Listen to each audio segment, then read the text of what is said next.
ಗುಡಿಬಂಡೆ ತಾಲೂಕಿನ ಸೋಮಲಾಪುರ ಗ್ರಾಮದ survey number 1ರಲ್ಲಿ ಇರುವ ಸುಮಾರು 163.34 ಎಕರೆ ಸರ್ಕಾರಿ ಗೋಮಾಳ ಜಮೀನಿನ ಒತ್ತುವರಿ ಮಾಡಲು ಬೃಹತ್ ಕಾಂಪೌಂಡ್ ನಿರ್ಮಾಣದ ವಿಚಾರ ದಿನದಿಂದ ದಿನಕ್ಕೆ ಹೊಸ ತಿರುವು ಪಡೆಯುತ್ತಿದ್ದು, ಆರೋಪ ಪ್ರತ್ಯಾರೋಪಗಳ ನಡುವೆ ವಾಸ್ತವಾಂಶ ಬಹಿರಂಗಪಡಿಸಬೇಕಾದ ಕಂದಾಯ ಇಲಾಖೆ ಮಾತ್ರ ಮೌನ ವಹಿಸಿರುವುದು ಹಲವು ಅನುಮಾನಗಳಿಗೆ ಕಾರಣವಾಗಿದೆ.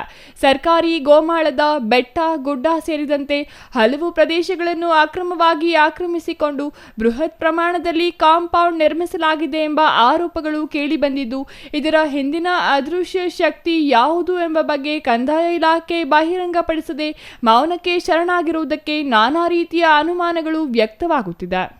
ಇದೇ ವಿಚಾರಕ್ಕೆ ಸಂಬಂಧಿಸಿ ಇತ್ತೀಚಿನ ದಿನಗಳಲ್ಲಿ ಸಾಮಾಜಿಕ ಜಾಲತಾಣಗಳಲ್ಲಿ ರಾಜಕೀಯ ಆರೋಪಗಳು ಕೇಳಿಬಂದಿವೆ.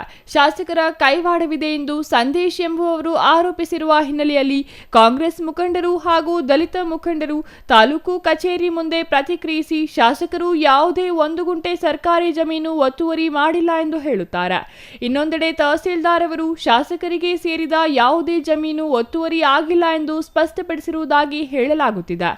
ಆರೋಪ ಮಾಡಿರುವವರು ಒಂದು ಕಡೆ, ಆರೋಪವನ್ನು ನಿರಾಕರಿಸುತ್ತಿರುವವರು ಮತ್ತೊಂದು ಕಡೆ. ಇವೆರಡರ ನಡುವೆ ವಾಸ್ತವಾಂಶ ಮಾತ್ರ ಮರೆಯಾಗಿದೆ.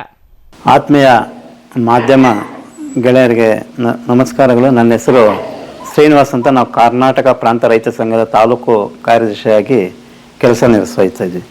ಏನು ಇತ್ತೀಚಿನ ದಿನಗಳಲ್ಲಿ ನಮ್ಮ ಗುಡಿಬಂಡೆ ತಾಲೂಕಿನಲ್ಲಿ ಕಸ್ಬಾ ಹೋಬಳಿಯ ಸೋಮಲಾಪುರ ಸರ್ವೆ ನಂಬರ್ 1ರಲ್ಲಿ ಸುಮಾರು 163 ಎಕರೆ ಜಮೀನಿನಲ್ಲಿ ಕೆಲವರು ಬಲಾಢ್ಯರು ಅಕ್ರಮವಾಗಿ ಕಾಂಪೌಂಡ್ ನಿರ್ಮಾಣ ಮಾಡಿಕೊಂಡಿರ್ತಾರೆ ಎಂಬಂಥ ಒಂದು ಸಾಮಾಜಿಕ ಜಾಲತಾಣಗಳಲ್ಲಿ ಹಾಗೂ ಒಂದು ಪತ್ರಿಕಾ ಮಾಧ್ಯಮದಲ್ಲಿ ನಿರಂತರವಾಗಿ ಬರ್ತಾ ಅಂತ ಒಂದು ಸುದ್ದಿಯಾಗಿದೆ. ಸುಮಾರು ಅಂಬೇಡ್ಕರ್ ಯುವ ಸೇನಾ ASK ಅಧ್ಯಕ್ಷರಾಗಿರುವಂತಹ ಸಂದೇಶ್ ಅವರು ಅದರ ಬಗ್ಗೆ ಕೆಲವೊಂದು ಸೋಷಿಯಲ್ ಮೀಡಿಯಾದಲ್ಲಿ ಮತ್ತು ಇದು ಪ್ರತಿಭಟನೆ ಮಾಡಬೇಕಂತ ಒಂದು ಸೋಷಿಯಲ್ ಮೀಡಿಯಾದಲ್ಲಿ ಬರ್ತಾ ಇತ್ತು. ಆದರೆ ಕೆಲವು ಕಾರಣಾಂತರಗಳಿಂದ ಅವರನ್ನು ಜಿಲ್ಲೆಯಿಂದ ನಮ್ಮ ಜಿಲ್ಲೆಗೆ ಬರಬಾರ್ದಂತ ಮಾನ್ಯ ಜಿಲ್ಲಾಧಿಕಾರಿಗಳು ಆದೇಶ ಮಾಡಿರ್ತಾರೆ. ನಮ್ಮದು ಕ್ವಶನ್ ಏನಂದರೆ, ಈಗ ಸೋಮಲಾಪುರ ಸರ್ವೆ ನಂಬರ್ 1ರಲ್ಲಿ 163 ಎಕರೆ ಜಮೀನಿದೆ. ಅದು ಒಟ್ಟಾರೆ 163 ಎಕರೆ ಜಮೀನಿಗೂ ಸುತ್ತಲೂ ಕಾಂಪೌಂಡ್ ಹಾಕ್ಕೊಂಡಿದ್ದಾರೆ. ನಾವು ಯಾರು ಹಾಕ್ಕೊಂಡಿದ್ದಾರೆ ಅಂತ ತಹಸೀಲ್ದಾರ್ ಕೇಳಿದ್ರು ಅವರು ಮಾಹಿತಿ ಬಿಡ್ತಾ ಇಲ್ಲ. ಮತ್ತು ಅಲ್ಲಿ ಸ್ಥಳೀಯವಾಗಿ ನಾವು ಮಾತಾಡಿದ್ರೂ ನಮಗೆ ಗೊತ್ತಿಲ್ಲ ಅಂತ ಹೇಳ್ತಾ ಇದ್ದಾರೆ. ಅಲ್ಲಿ ಸೋಮಲಾಪುರ, ಲಗಮೇನಹಳ್ಳಿ, ಚಿನ್ನೇನಹಳ್ಳಿ ಮತ್ತು ಅಕ್ಕಪಕ್ಕದ ಹಳ್ಳಿಗಳಲ್ಲೂ ರೈತರು ಸಾಗುವಳಿ ಚೀಟಿಗೆ 53, 57 ಹಾಕ್ಕೊಂಡಿದ್ದಾರೆ.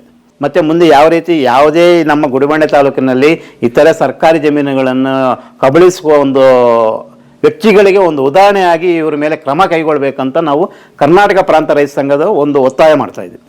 ಹಾಗಾದರೆ ಸೋಮಲಾಪುರ ಗೋಮಾಳದಲ್ಲಿ ಕಾಂಪೌಂಡ್ ಹಾಕಿದವರು ಯಾರು? ಯಾರ ಹೆಸರಿನಲ್ಲಿದೆ? ಕಾಂಪೌಂಡ್ ಹಾಕಿದವರ ಮೇಲೆ ಯಾಕೆ ಕ್ರಮ ಕೈಗೊಂಡಿಲ್ಲ? ಈ ಹಿಂದೆ ತಹಸೀಲ್ದಾರ್ ಹಾಗೂ ಕಂದಾಯ ಇಲಾಖೆ ಸ್ಥಳಕ್ಕೆ ಹೋಗಿ ಪರಿಶೀಲಿಸಿ ಅಳತೆ ಮಾಡಿ ಕಾಂಪೌಂಡ್ ತೆರವು ಕಾರ್ಯ ಮಾಡಿದ್ದು ಯಾಕೆ? ಈ ಎಲ್ಲ ಪ್ರಶ್ನೆಗಳಾಗಿಯೇ ಉಳಿದಿದ್ದು, ಉತ್ತರ ಹೇಳಬೇಕಿದ್ದ ಕಂದಾಯ ಇಲಾಖೆ ಮಾತ್ರ ಜಾಣ ಮೌನಕ್ಕೆ ಶರಣಾಗಿದೆ. ಇನ್ನಾದರೂ ಕಂದಾಯ ಇಲಾಖೆ ಈ ಸಂಬಂಧ ಮೌನ ಮುರಿಯಬೇಕಿದ್ದು, ಸರ್ಕಾರಿ ಜಮೀನು ಒತ್ತುವರಿ ವಿಚಾರದಲ್ಲಿ ಮೌನವೇ ಅನುಮಾನಕ್ಕೆ ಕಾರಣವಾಗಬಾರದು.